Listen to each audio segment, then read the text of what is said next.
মাদ্রাসাতে পড়তাম। মাদ্রাসা ছোট হইলে হুজুর বলছে রুমটা ঝাড়ু দিয়ে যাইতাম মসজিদ। তারপর মসজিদটা ঝাড়ু দিতে গেছিলাম। তারপরে আমি বলছে আমার বিছানাটা ঝাড়ু দিয়ে দিই। তারপর বিছানা ঝাড়ু দিতে গেছি। তারপরে দরজাটা লাগাই লাইছে। তারপরে এরকম সামাজিক যোগাযোগ মাধ্যমে আমাকে নিয়ে একটা বিষয় ভাইরাল হয়েছে, বিভিন্ন পত্রপত্রিকায় সেগুলো হয়তো প্রচার হচ্ছে। তো আমি আপনাদের বলবো যে এই বিষয়টার সাথে, যে বিষয়টা মেঘলা নামক একটা মেয়ে এবং আমার ছবি দিয়ে যে একটা অপপ্রচার করা হচ্ছে, অপবাদ রটানো হচ্ছে, এটার সাথে আমি কোনোভাবেই সম্পৃক্ত না। নেত্রকোনা জেলার মদন উপজেলার মহিলা মাদ্রাসার যে অনাকাঙ্ক্ষিত ঘটনা, সেই ঘটনার মূল আসামি আমানুল্লাহ সাগর, মৌলানা আমানুল্লাহ সাগরকে গ্রেপ্তার করা হয়েছে বা সে আত্মসমর্পণ করেছে। যাই হোক, সে এখন পুলিশ হেফাজতে।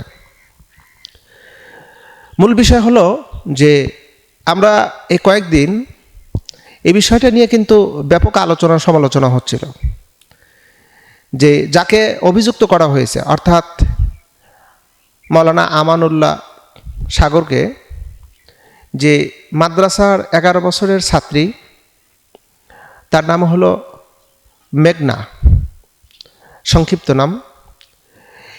এই মেয়েটার জবানবন্দি সে দিয়েছে এবং শিক্ষক অর্থাৎ আমানুল্লাহ তিনিও ফেসবুক লাইভে এসে তার বক্তব্য দিয়েছে। দুইটা বক্তব্য কিন্তু কন্ট্রাডিকশন। মেয়ের বক্তব্য হলো যে আমাকে ঘরের ভিতরে ঘর ঝাড়ু দেওয়ার কথা কয়ে আমাকে রুমের ভিতর নিয়ে গেছে, দরজা আটকাইছে, অনৈতিক কাজ করেছে। এটা হলো মেয়ের বক্তব্য।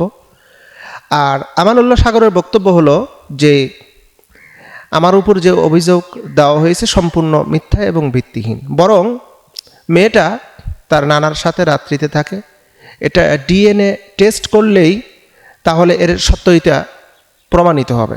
এবার আসুন আমরা জানবো এই ডিএনএ টেস্ট আসলে এটা কোথায় হয়। প্রত্যেকটা জেলাতে কি ডিএনএ টেস্ট করা হয়? না, এটা শুধু ঢাকা মহাখালীতেই শুধু হয়। ডিএনএ টেস্টে এখানে পক্ষপাতিত্ব করার মতন কোনো অপশন নেই, কোনো সুযোগ নেই, কারণ এটা এই জায়গায় পক্ষপাতিত্ব করার কোনো অপশন বা সুযোগ দেওয়া হয় না। মূল বিষয় হলো যে আমরা যতটুকু জানতে পারলাম, বিষয়টা হলো যে নেত্রকোনা জেলার বেফাকের একটা কমিটি আছে, মৌলানা আব্দুল কাইম সহ বেশ ওলামায়ে কেরাম এই মাদ্রাসা এবং এমনকি ওই মেয়ের সাথে আরও বেশ কিছু ব্যক্তিবর্গের সাথে তারা আলোচনা সমালোচনা করেছেন এবং তারা কিছু সত্য উদ্ঘাটন করেছেন। আসলে মূলত আসামি কে? আমানুল্লাহ তিনি মাদ্রাসার শিক্ষক, তিনি বলতেছেন যে আমি ঘটনার সাথে সম্পৃক্ত না। আর মেয়ের একটা বক্তব্য আপনারা হয়তো বা অলরেডি শুনেছেন। মেয়ের বক্তব্যটা হলো যে অবশ্যই সে অনৈতিক কাজ করেছে। তাহলে দুইটাই কিন্তু সাংঘর্ষিক। আমরা কিন্তু কারোর পক্ষে সাফাই গাওয়ার জন্য আপনাদের সামনে আসি।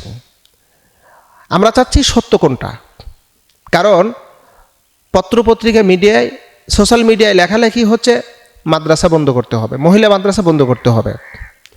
মহিলা মাদ্রাসা বন্ধ করে দিলেই তাহলে এই ধরনের সমস্যা আর হবে না। তো মহিলা মাদ্রাসা কেন বন্ধ করবেন? মহিলা মাদ্রাসা বন্ধ করলে অসংখ্য হাজার হাজার লক্ষ লক্ষ ছোট্ট তরুণীরা, কিশোরীরা তারা ইলম শিক্ষা থেকে মাহরুম হয়ে যাবে। হ্যাঁ, অনাকাঙ্ক্ষিত একটি ঘটনা ঘটেছে।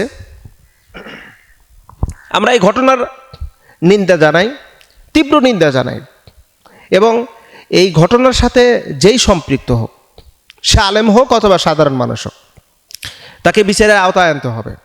এটা হলো আমাদের চূড়ান্ত দাবি। আপনারা তদন্ত ছাড়াই, ডিএনএ টেস্ট ছাড়াই, যেখানে কোনো সাক্ষী প্রমাণ নেই, একটা কথার উপর ভিত্তি করে কাউকে দোষী করা সম্ভব না। হ্যাঁ, মেয়ে ধরে নিলাম মেয়ের বক্তব্য যে এই হুজুর দোষী। হুজুরের বক্তব্য অনুযায়ী হুজুর দোষী না, বরং দোষী অন্য কেউ। তাহলে আমরা যদি কথা যদি ধরতেই হয়, কথার উপরেই যদি মানে ফাইনালি যদি রেজাল্ট চলে আসে, তাহলে আপনি হুজুরের কথা একবার ধরেন, তাহলে হুজুর দোষী না। আবার যদি কথার উপর ডিফেন্স করেন, তাহলে মেয়ের কথা যদি ধরেন, তাহলে হুজুর দোষী। তাহলে এই যে একটা কন্ট্রাডিকশন, বরং এখানে যদি ডিএনএ টেস্ট করা হয় তাহলে সত্যটা বের হয়ে চলে আসবে। তবে আমরা ফেসবুক লাইভে গতকাল দেখলাম, ফেসবুক লাইভে এসে এই